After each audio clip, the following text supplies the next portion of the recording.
Sabe qual é o problema do debate com Elon Musk de um lado e o ministro Alexandre de Moraes do outro? O problema é que nada dessa discussão está no lugar. Se a gente toma os argumentos postos partindo do princípio de que tudo é como parece ser, a historinha que estaríamos contando é a seguinte. De um lado, um juiz corajoso bloqueou o acesso às redes de pessoas perigosas que poderiam derrubar a democracia. Do outro, um empresário idealista luta na internet pelo direito à liberdade de expressão. A primeira história, quem conta é a esquerda. A segunda história é da direita. Entre domingo e segunda, o perfil do PT no Twitter saiu apagando posts contra Moraes. Afinal, agora somos todos do time do Careca. Os sites e perfis que fazem jornalismo governista passaram os últimos 2 dias a toda. Um bilionário americano atenta gravemente contra a soberania nacional. Essa é a história que contam. Tudo certo, tá? Os da direita estão igualmente eufóricos. Agora temos um super-herói, alguém que, enfim, vai enfrentar a ditadura do Supremo. Um bilionário libertário da África do Sul que não vai mais tolerar o autoritarismo judiciário, vai enfrentar o golpe do TSE e todo blá, blá, blá, blá, blá, blá, blá. O problema é o seguinte, nada dessa história é o que parece ser, absolutamente nada. Basta se descolar do canto das torcidas organizadas. Porque todo esse espetáculo serve justamente a isso, gerar engajamento na tropa, deixar a internet falando disso. E funciona. No sábado, o perfil do X, aquela rede que um dia chamamos de Twitter, informou que um número de contas populares no Brasil seriam suspensas por ordem judicial. Nós não sabemos de nada sobre isso. Não sabemos que contas são, quantas contas são e por que foram suspensas. Não sabemos nem que juiz de que instância mandou. O X só disse. Na verdade, só sabemos de que algo iria acontecer porque o Twitter informou. Na sequência, Elon Musk soltou um tweet desaforado dizendo que princípios valem mais do que dinheiro e que ele não mais obedeceria a ordens desse tipo. Como ele citou nominalmente o ministro Alexandre, claro, logo entendemos que deva ser uma ordem do Supremo, do TSE, que tenha partido do ministro. Aliás, dito e feito. No domingo veio a ordem de Alexandre, incluindo como investigado no inquérito das milícias digitais o próprio Elon Musk. E Alexandre teve ainda a delicadeza de deixar bem claras suas emoções a respeito do caso. Escreveu em caixa alta, todas as letras, que internet não é terra sem lei. Musk que se curve.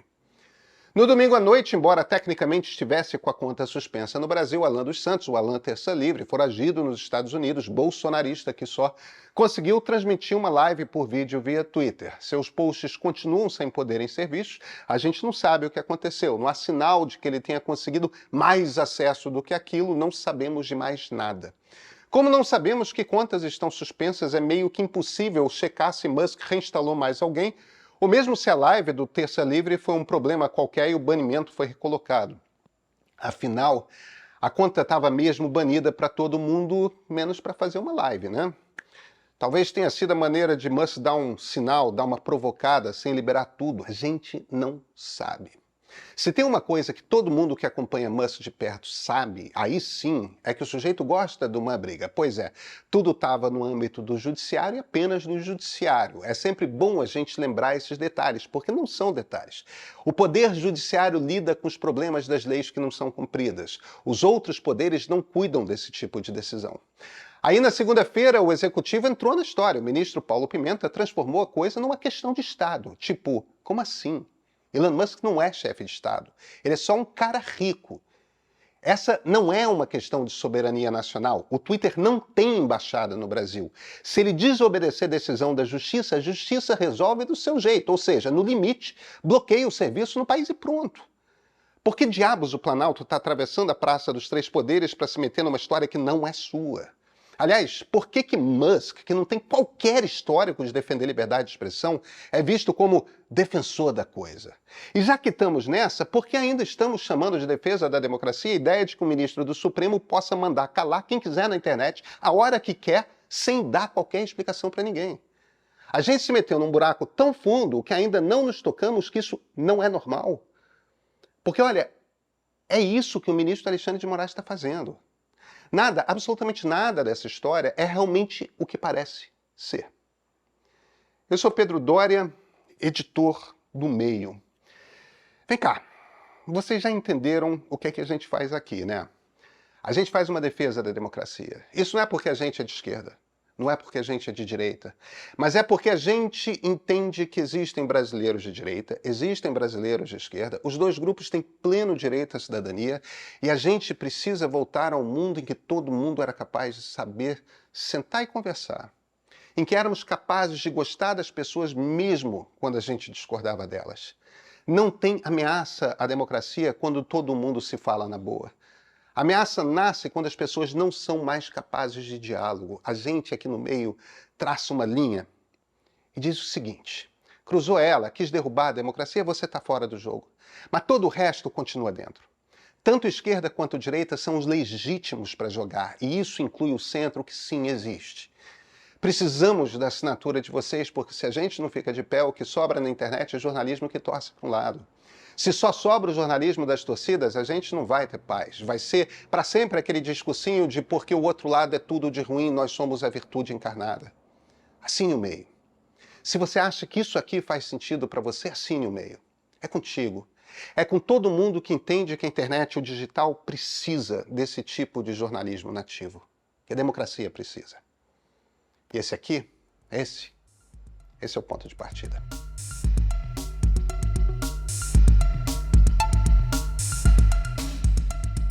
Musk bloqueou no Twitter diversos jornalistas que o criticavam. Nesse momento, ele está sendo investigado pela União Europeia por banir abruptamente jornalistas que falam aquilo que Musk não gosta de ouvir. Não só.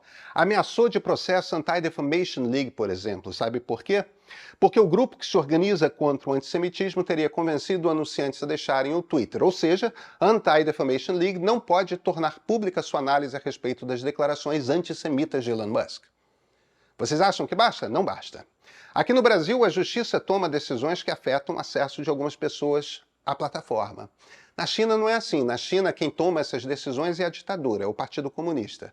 Musk fala grosso com o juiz brasileiro, mas com o PCC, aí ele afina. E esse PCC não é o primeiro comando da capital não, tá? É o Partido Comunista Chinês. Coisas demais dos Teslas são fabricadas na China, que também é um dos maiores mercados consumidores dos seus carros. Como Musk não quer comprar briga com os caras, esse papo de liberdade de expressão não rola, não lá. O que a China pede, Musk faz. Aliás, qualquer um que viu a entrevista do jornalista Don Lemon no Twitter sabe qual é a coisa, né? Lemon foi demitido da CNN e recebeu de Musk na hora um contrato milionário para ter seu programa no Twitter, no X. Vocês sabem. A CNN é percebida como de esquerda nos Estados Unidos, então quando o cara foi demitido, o Musk logo quis. Aí topou dar uma entrevista. Bastou virem as perguntas de um jornalista de verdade, perguntas mais difíceis, e o cara logo encrencou. Não só encerrou bruscamente a entrevista, como rompeu o contrato. Jornalista bom é jornalista que fala bem de Elon Musk.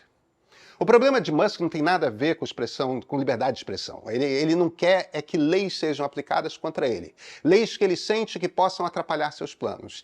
E ele tem um pacto de conveniência com políticos autoritários de extrema-direita. Vale para Donald Trump, vale para Jair Bolsonaro, vale para os outros. Então seu instinto é sempre defender essa turma. Para eles, liberdade de expressão. Para os outros, não vem com essa história. Então pronto, problema resolvido. É para estar do lado do Xandão, não é? Não. Calar uma pessoa é muito sério. A Constituição brasileira expressamente veda a censura prévia. E proibir uma pessoa de estar presente numa plataforma de rede social não é punir pelo que foi dito, é impedir de falar qualquer coisa no futuro. Isso quer dizer que toda proibição de conta nas redes sociais é inconstitucional? De forma alguma. Em alguns casos, quando a pessoa repete algo que possa ser enquadrado como crime de acordo com a legislação, pode ser que caiba proibir. Mas proibições do tipo deveriam ser raras e deveriam ser compreendidas. Nós não sabemos quem o Supremo mandou calar a boca. Nós não sabemos por que o Supremo mandou calar a boca. Essas pessoas não foram julgadas, elas aguardam o julgamento no limbo, no mundo de Kafka. Algumas há anos. Sim, houve uma tentativa de golpe de Estado no Brasil. Pessoas usaram a internet para incitar gente a participar ou a endossar. Isso tudo é possivelmente crime. Em alguns casos, pode ser que caiba a suspensão das contas. Parece ser, aliás, o caso do Alan Terça Livre, mas quantas contas foram suspensas? Por que cada uma foi suspensa? Jair Bolsonaro não é mais presidente faz um ano e meio. Generais estão prestes a virar réus, não há qualquer risco iminente à democracia brasileira. Algum desses caras ainda oferece risco? Por quê? Esse debate não pode ser fechado. Vivemos numa democracia.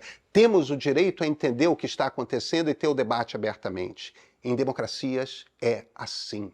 A gente conversa, a gente sabe. É fundamental, justamente porque estamos numa democracia, que o Supremo Tribunal Federal preste contas à sociedade. Quem está sendo calado no Brasil e por quê? Isso não tem nada a ver com o Elon Musk, que é um pusilânime a serviço do autoritarismo de extrema-direita. Isso tem a ver com o fato de que o Brasil é uma democracia, em democracia levamos muito a sério o direito à livre expressão, e se algum brasileiro está sendo proibido de falar pela justiça, que essa proibição ocorra de forma transparente, às claras, sem subterfúgios. Nós não temos de confiar em nenhum dos poderes. Os poderes prestam contas a nós. Se a justiça considera que algo tão grave esteja acontecendo, algo tão sério que exija violar um dos direitos mais básicos previstos em democracias, que explique. É hora. E não, o Palácio do Planalto não tem nada a ver com essa história, não tem de se meter. Não é o executivo que decide que crime é crime e qual só parece crime. Nem é o legislativo, é o judiciário. Se Musk decidir não cumprir ordens judiciais, o Supremo tem todos os poderes para lidar com isso. O que o Planalto pode fazer junto com o Legislativo é aquilo que está fazendo falta urgentemente, regular as redes. Esse trabalho é seu em conjunto com deputados e senadores. Assim como era seu trabalho, diga-se de passagem, lembrar do golpe de 1964 e trabalhar para educar o brasileiro a respeito do que é ditadura. Esse trabalho é do Planalto. Mas esse, o Planalto preferiu ignorar. O Planalto entrar nessa palhaçada do Elon Musk só serve para uma coisa: incitar a torcida, dar uma forçadinha para acirrar a polarização, deixar as duas militâncias animadas, prontas para a briga. E olha, o Planalto sabe muito bem disso. Eles já estão aprendendo a fazer política no tempo das redes. A política da emoção, entenda-se bem, não a política da qual o Brasil precisa, né?